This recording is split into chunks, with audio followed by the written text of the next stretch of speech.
What is the logic for the 20x multiplier?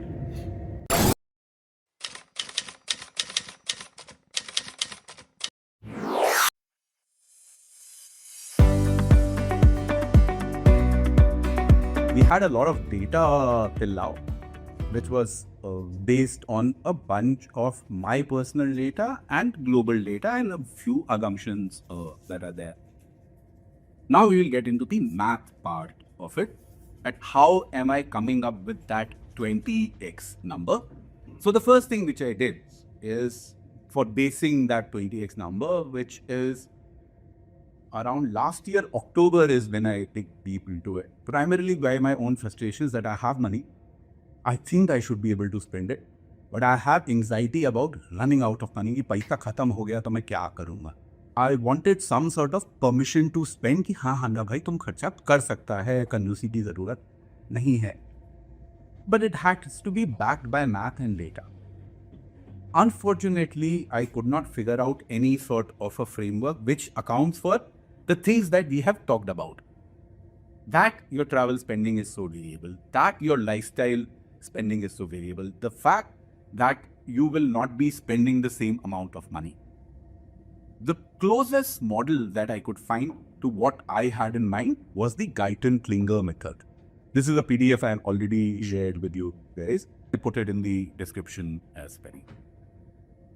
That is the only one which looked at a 40-year retirement. That is the only one which had some sort of variability in spending. It did not do a great job, but whatever it did, because it did not do a great job because it still stuck to the concept of a withdrawal rate. That I will withdraw this much from the portfolio and then continue with that based upon inflation. Which is sort of an antithesis to the idea that you control your life. Not the other way around where the portfolio controls your life, because there will be portions when you will less spend automatically. There will be portions where you will spend more, so that variability needs to be accounted for. And in Guyton-Klinger's research, what they found was for a 40-year retirement, 5.2% was what their model projected with a 65% equity allocation and 5.6% with an 80% equity approach. The other problem with all of these models is they assume everyone to be exact, that on 31st of March, you will rebalance your portfolio to exactly 80-20 and plenty of other hassles, which is not something that I can do, not I have been able to do, and I don't think anyone is able to be that methodological with their own finances. So the core idea that I picked up from the Guyton-Klinger method were not the 5.2, 5.8 numbers. Those were something that makes it easier for me to justify to others that I am not saying the 20x number. There is someone who has done academic research, and Guyton-Klinger's first paper came out in 2004. Then they revised it in 2006. Then they re-looked at it in 2016. So they have put in large amount of effort into it for a 5.2 to 5.8% number. So if I have to justify to someone else, I would not say this is something that I have done. It is much easier for me to put the responsibility on someone else. And then I also had to look at that, okay, my life is different. There are various levers that I can pull. There are various things that I need to account for. The reduction in spending as I age is something that no one has accounted for. The ability to change your expenses significantly on a per year perspective is something that no one has accounted for. So how do I do that? So the core ideas that I picked up from Guyton-Klinger was that spending is not fixed. It responds to portfolio health. When the portfolio thrives, spend more. When the portfolio struggles, you spend less. And this adaptability is very, very important, and it changes your calculations a lot. And that is how I came up with the HUGS system, which is the Handa Unified Guardrail System.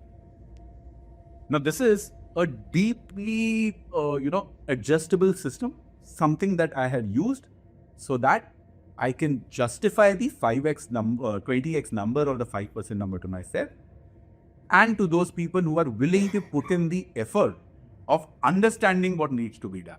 A large number of people do not want to spend even 1 hour on figuring this out. that how much their spends are going to be. But if someone is willing to do all of that, A, you believe me that 20x is enough and you don't question that. B, you don't believe me, sit down, make this exercise. This is a template that you can use for running that exercise. So I defined 3 broad categories of how my system will work. There is a prosperity rule, there is a normal rule, and there is a stability rule. Prosperity rule is at the end of the year, I look at what have I spent in that particular year. I look at the value of my portfolio on that particular day. If I have spent less than 4%, so instead of all other models, what they do is they look forward. Like you will spend this much this year. I don't want to do that. I want to spend what I want to spend this year. And then at the end of the year, I'll adjust because whatever I do in 1 year is not going to make or break my life. So withdrawal has been less than 4%. That means my portfolio has been thriving. If it is 4 to 6%, portfolio is healthy. There is nothing that needs to be done. And if in that particular 1 year, my withdrawal rate has been higher than 6%, then I need to make some changes with my life. What are those changes? So first of all, if it has been less than 4%, so this is the prosperity rule. Essential lifestyle, it gets whatever is the standard inflation number. Discretionary lifestyle, it gets whatever is the standard inflationary number. Travel follows the normal travel zone, and there are no permanent increases in your baseline lifestyle.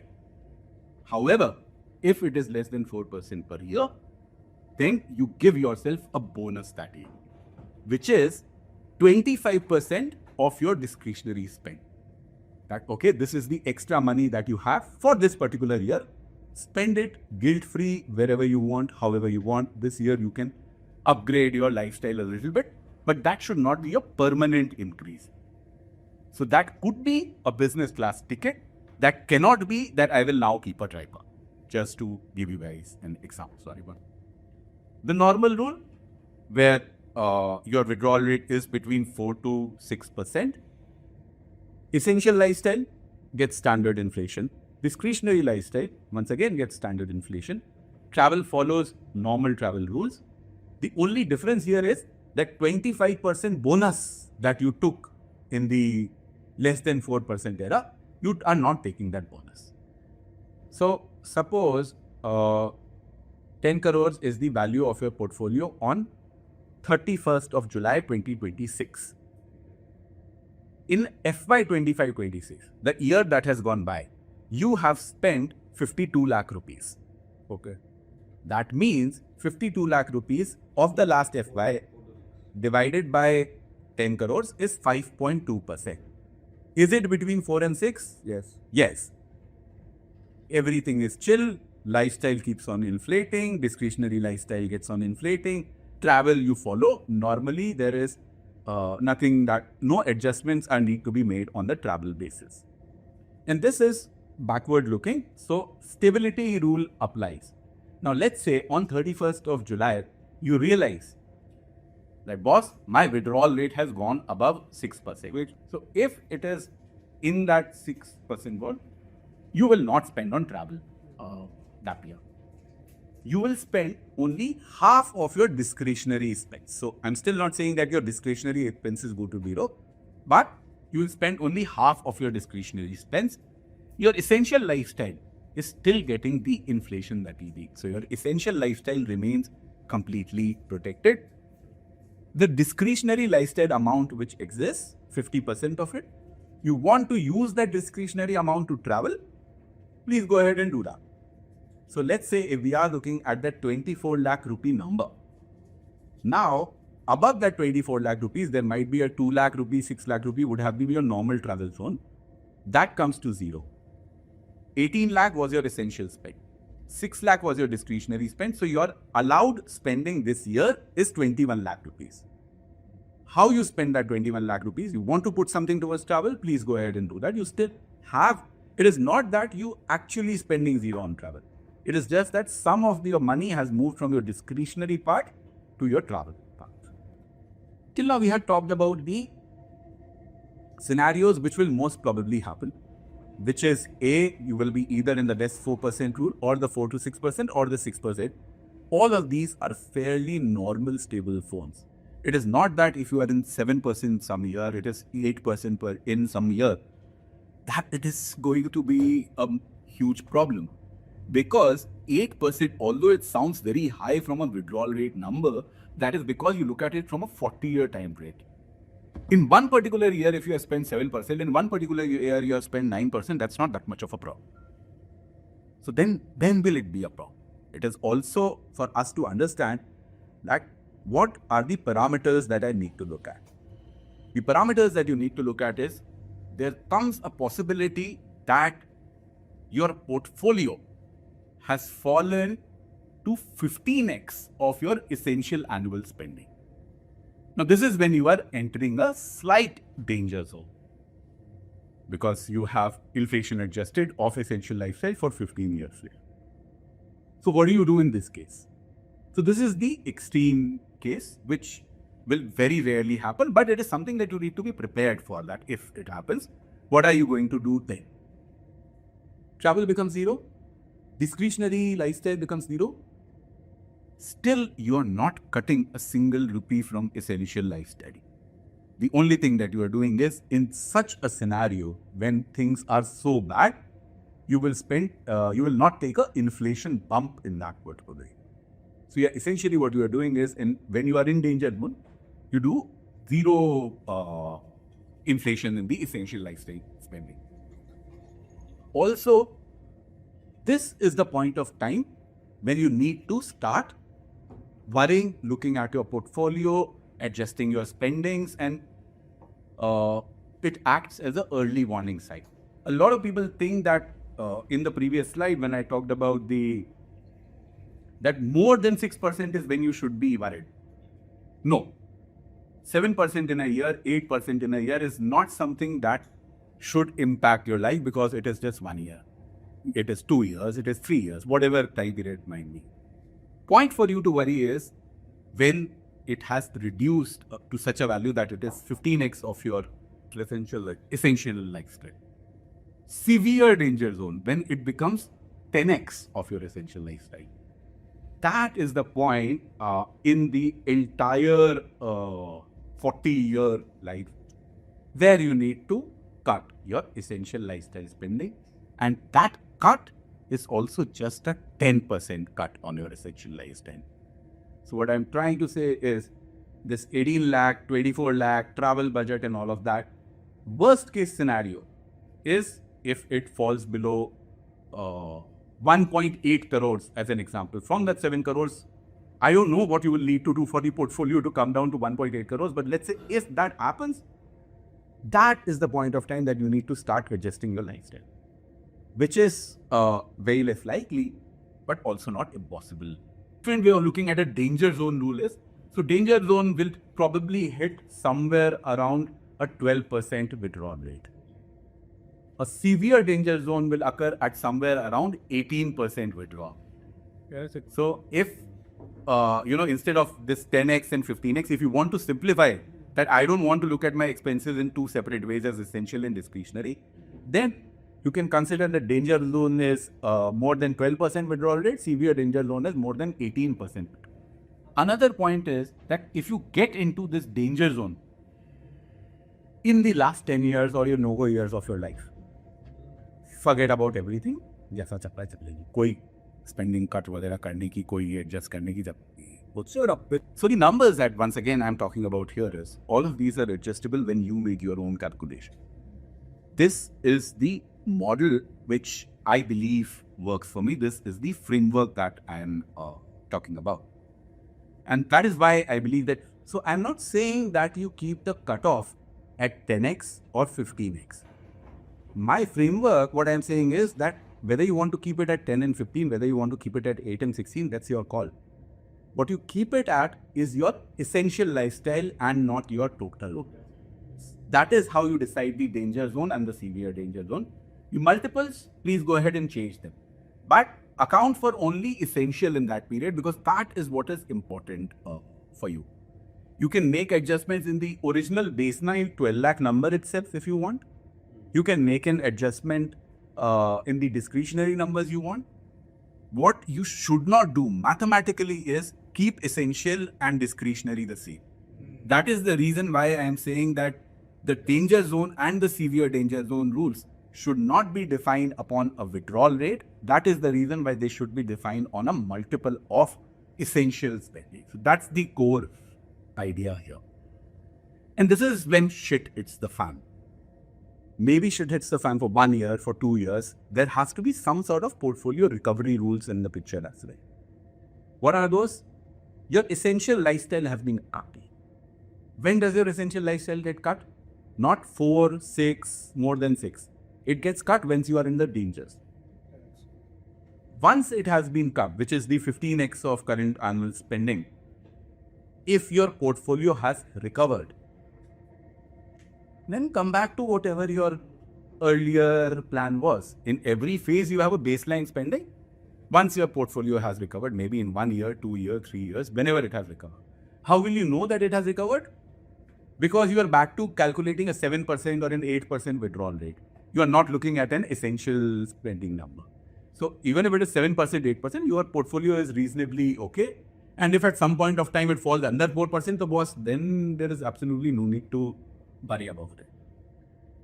What happens is your essential lifestyle resumes standard inflation. Discretionary lifestyle follows a gradual increase again. Essential lifestyle, one shot you bring it back to whatever your value was. Discretionary lifestyle, you bring it up slowly. Travel again starts following normal rules. And this is how essentially you get out of the danger zone and again go back to a higher level of spending. Till now, what we talked about, what was the HUGS framework, the entire model, the assumptions and all of that. This is what you need to do. How do we prove that it works? So to prove that it works, I ran 10,000 simulations. In those 10,000 simulations, I actually looked at 29 parameters. I'll share all 30,000 simulations that I've done, the raw data with you guys, and it will be there in the description of the video as well. The 5 most important parameters that I looked at was what was the portfolio survival rate, which means that I am not dying with zero. I looked at the average years that I have spent in the danger zone, which is below the 15x of spending. Or basically, when do I need to worry about my essential lifestyle? How many years in that 40-year time span? I looked at the average go-go travel spending. That means in the first 15 years, how much I am spending on travel, because that is where I want to front load my expenses and maximize that particular part. I looked at the median terminal corpus in real terms, which is, I started with 7 crores. When I'm ending, that number might be 50 crores, that number might be 2 crores, but that is the median terminal corpus. But I will look at it in real terms. That out of today's 7 crore rupees, how much will you leave when you die in the median case of the 10,000 simulations that I have done? And average tolerance band rebalances. Can we just repeat the first one actually? Okay. Part? Yeah. So I did 10,000 simulations in various use cases. I looked at 29 total parameters. Out of the 29 total parameters, I believe these were the 5 most important parameters to me.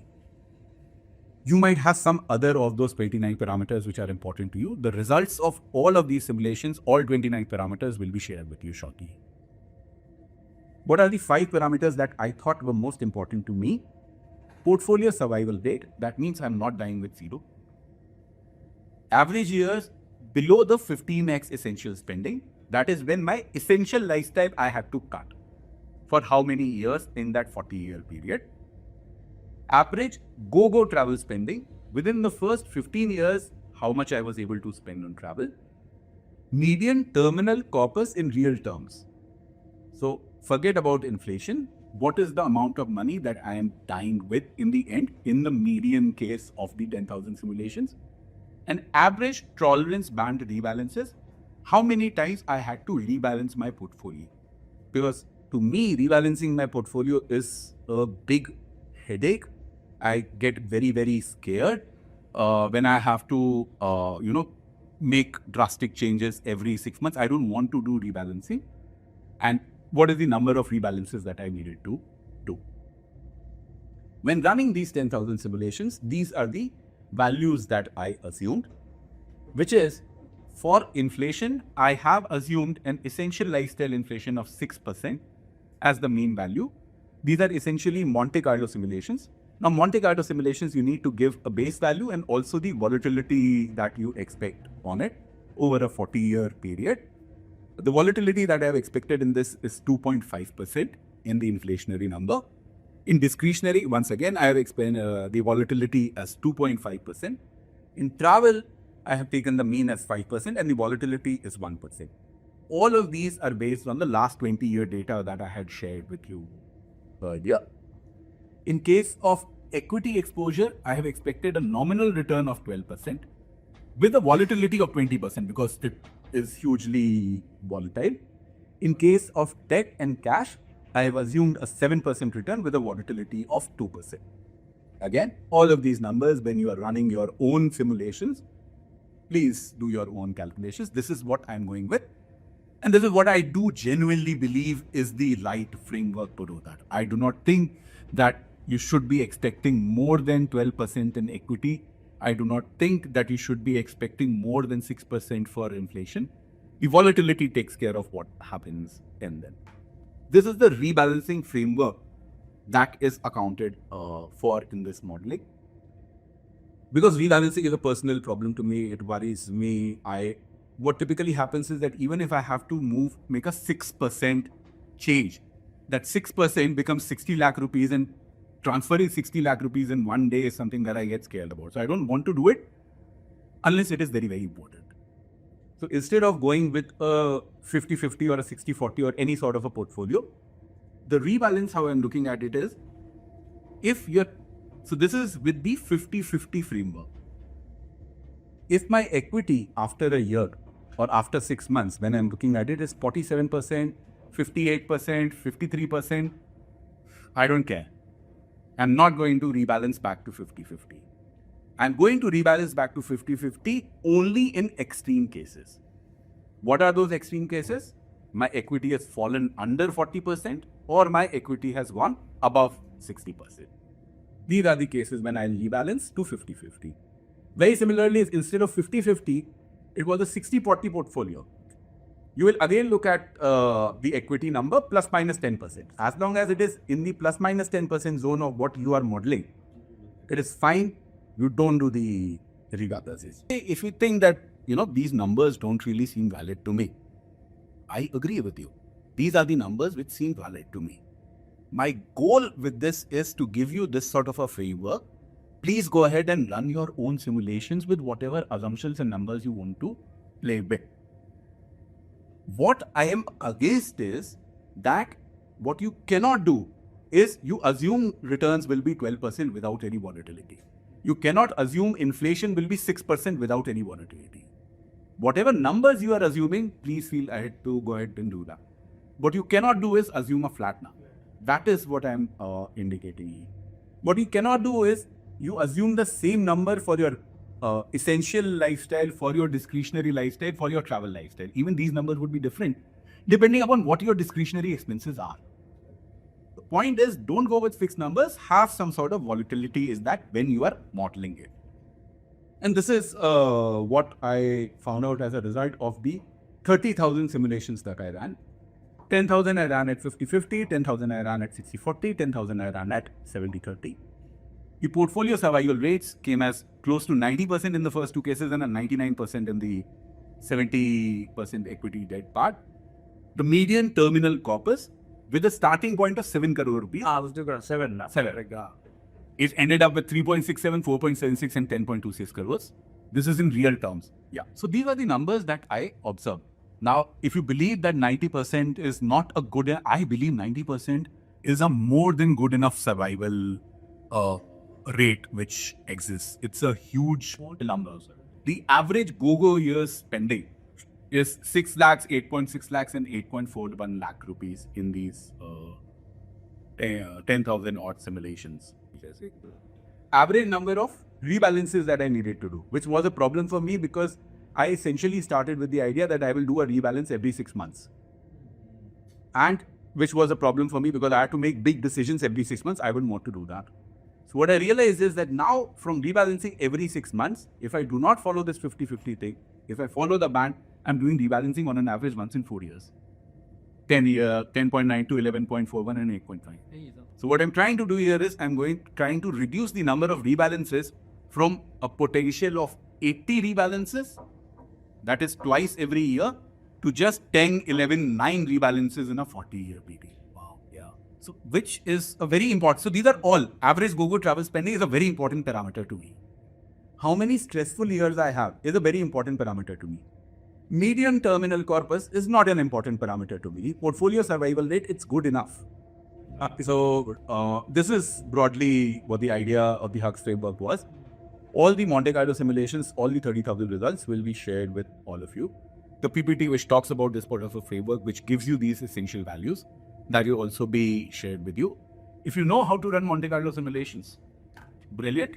If you don't know how to run Monte Carlo simulations, even that will be shared with you as to if you want to run this on your own and verify these numbers.